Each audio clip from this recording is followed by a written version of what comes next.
Անմահության աղբյուր, ապաշխարության արցունքներ բխեցրու իմ սրտից, ինչպես բորնիկից, որպիսի լվանամ հոգուս մեղքերը աշխարից ելնելուց առաջ, և ողորմիր քո արարածներին և ինձ բազմամեղիս։ Սիրելիներ, աղոթքը մեր հոգևոր կյանքի ուղեցույցն է, որը մեզ սովորեցնում է ապաշխարության, խոնարհության և Աստուծո ողորմության կարևորությունը։ Այն արտահայտում է մեղավոր մարդու սրտի ցավն ու անկեղծ զղջումը, ցկտելով Աստծո ներմանն ու հոգևոր մաքրությանը։ Անմահության աղբյուր, Աստված ներկայացվում է որպես անմահության աղբյուր, ինչը խորհրդանշում է նրա անսահման ողորմությունն ու շնորհքը։ Աստուծո սերը երբեք չի սպառվում, նա միշտ պատրաստ է մաքրել մեզ մեր մեղքերից, եթե անկեղծորեն դիմենք նրան։ Այս հատվածը հիշեցնում է Ավետարանի այն հատվածները, որտեղ խոսվում է կենդանի ջրի մասին։ Եթե մեկը ծարավ է, թող գա ինձ մոտ և խմի։ Աստծո ողորմությունը նման է աղբյուրի, որը մշտապես բխում է։ Մենք հաճախ կարող ենք զգալ հոգևոր ծարավ, սակայն միայն Աստծո հետ միավորվելով կգտնենք կյանքի իրական իմաստն ու բավարարվածությունը։ Ապաշխարության արցունքներ բխեցրու իմ սրտից։ Աղոթքը կոչ է անում սրտից բխող անկեղծ զղջման արցունքներ։ Քրիստոնեական ավանդության մեջ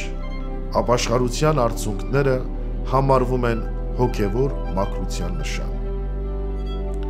Աստվածաշնչում հիշատակվում է բազմաթիվ դեպքեր, երբ մարդիկ արցունքներով ապաշխարում են, օրինակ Սուրբ Պետրոսը, որը դավաճանեց Քրիստոսին, սակայն անմիջապես զղջաց ու արտասվեց, և Պետրոսը դուրս ելավ ու դառնորեն լաց եղավ։ Այս աղոթի ուղերձն այն է, որ մարդու մեղքերն այնքան ծանր չեն, որ Աստված չկարողանա ներել, բայց նրան մոտենալու առաջին քայլը անկեղծ զղջումն է, ինչպես բորնիկից, որպիսի լվանամ հոգուս մեղքերը։ Այս տողը ակնարկում է Ավետարանի հայտնի պատմությունը, որտեղ մեղավոր կինը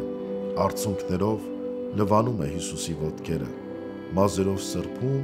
և անուշահոտ յուղովոցում։ Նրա խոնարհությունն ու անկեղծ ապաշխարությունը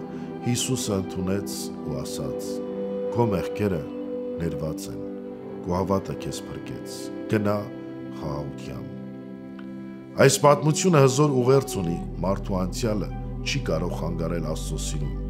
եթե նա անկեղծորեն ձգտում է նրան։ Աղոթքը այս տողերով մեզ հիշեցնում է, որ մենք էլ պետք է նմանաբար խոնարհվենք Աստծո առաջ, ապաշխարենք և մեր կյանքը փոխենք, առաջնորդվելով սիրով ու հավատքով։ Աշխարհից ելնելուց առաջ մարդու կյանքը ժամանակավոր է,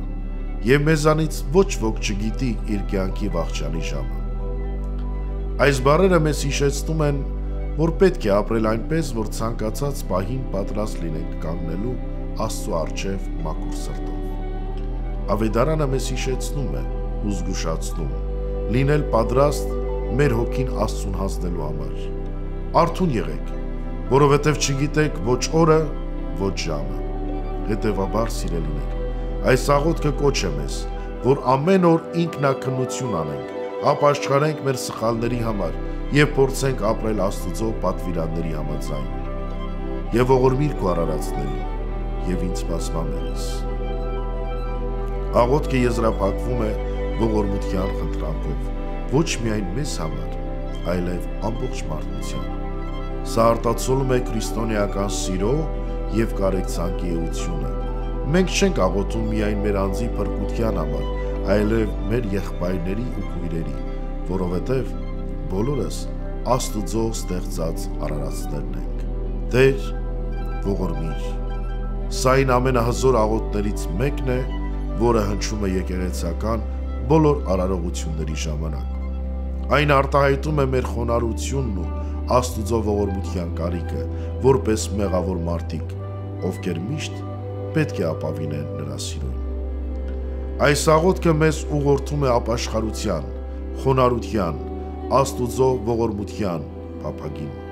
և հոգևոր մաքրության ճանապարհով առաջնորդվելու։ Այն մեզ հիշեցնում է, որ չկան աններելի մեղքեր, Եթե մարդն անկեղծորեն զղջում է եւ պատրաստ է վերադառնալ Աստուծո գիրկը, այն նաև ընդգծում է, որ կյանքը կարճ է, ուստի մենք պետք է ամեն օր ջանք գործադրենք ապրելու այնպես, որ արժանի լինենք Աստծո ողորմությանը։ Ոչ ոք չգիտի, թե երբ կլքի այս աշխարհը, բայց եթե ապրենք հավատքով, սրտի մաքրությամբ ու սիրով, ապա Աստված եւ նրա շնորհը միշտ կլինի մեզ հետ։ Ամեն։